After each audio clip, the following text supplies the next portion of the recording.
We are on the first game of the Grizzly Wing Presents Double Kill Tournament. Hosted by Grizzly Wing, sponsored by Carbon Games, organized by RUY, and watching it over here on OPTV Live.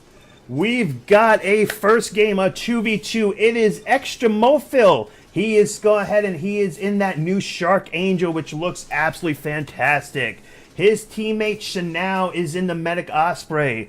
They have both decided to take Samsung along with them to double up on those boosts. While on the other side, we have Rabbit. He has got that Steampunk Helix. His teammate Chrome playing in the standard Osprey.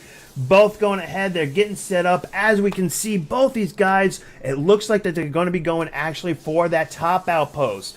That is going to leave this entire bottom lane completely open while both teams on both sides are actually trying to focus up on the top lane.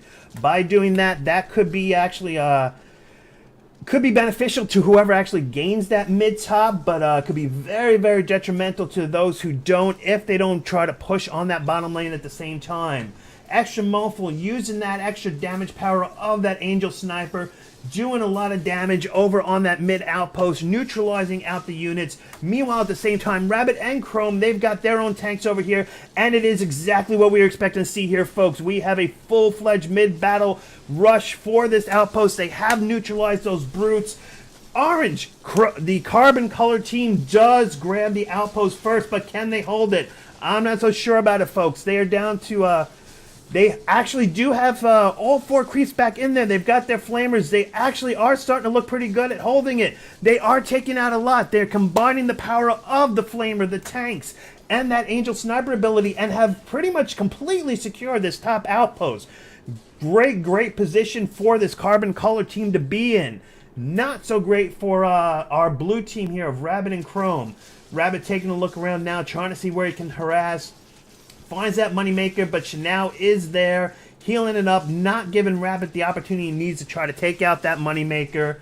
And Rabbit decides it's just best to not even keep trying to approach that. Meanwhile, Chrome, on the other hand, is trying to set up a tank line here.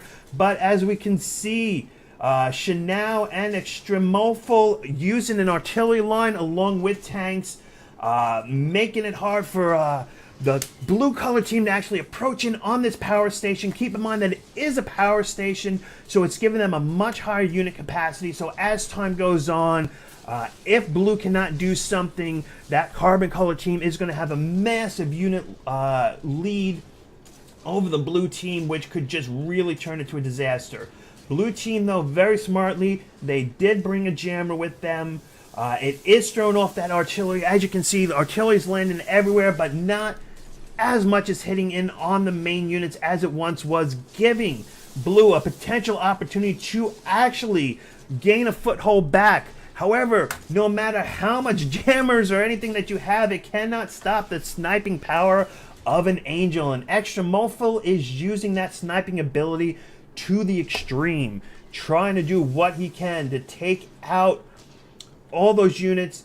Now coming in at the main base, doing a little bit of harass, getting out of there after his energy runs out, because that sniper shot does drain an awful lot of energy. And here we go, guys. As I was saying, whoever doesn't get the top lane is going to have to try to go through the bottom lane. Rabbit now realizing that, and as you see, he's trying to push fully onto this bottom lane, giving him a secondary pathway to come through here, take this outpost, come around to this side, take this outpost, help to balance out the unit cap numbers, and then go ahead and come up and hopefully come right up to the front door. And if they're successful and their carbon color team does not even realize this is going on, they could completely take them by surprise, guys.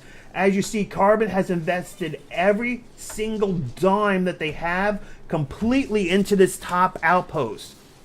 If they are not careful, and this push that they are trying to do right now is unsuccessful, it could really give blue the opportunity that they need to try to quietly push through on the bottom and really take them by surprise.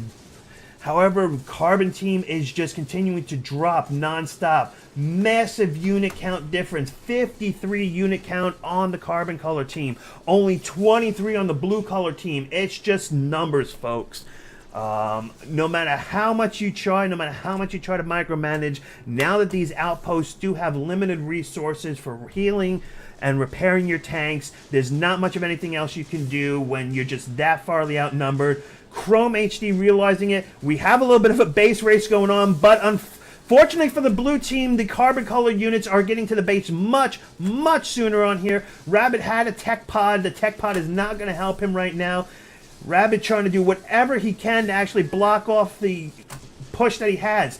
If he's able to, Chrome does have his own tanks on here. It's all up to a base race. Can Rabbit keep his base alive long enough for Chrome's units to do enough damage? I don't think so, folks. There's just too much damage coming in, too much firepower, too many Geminis, and that is it, folks. There we go. First game of the match. It does go to the Carbon Color team.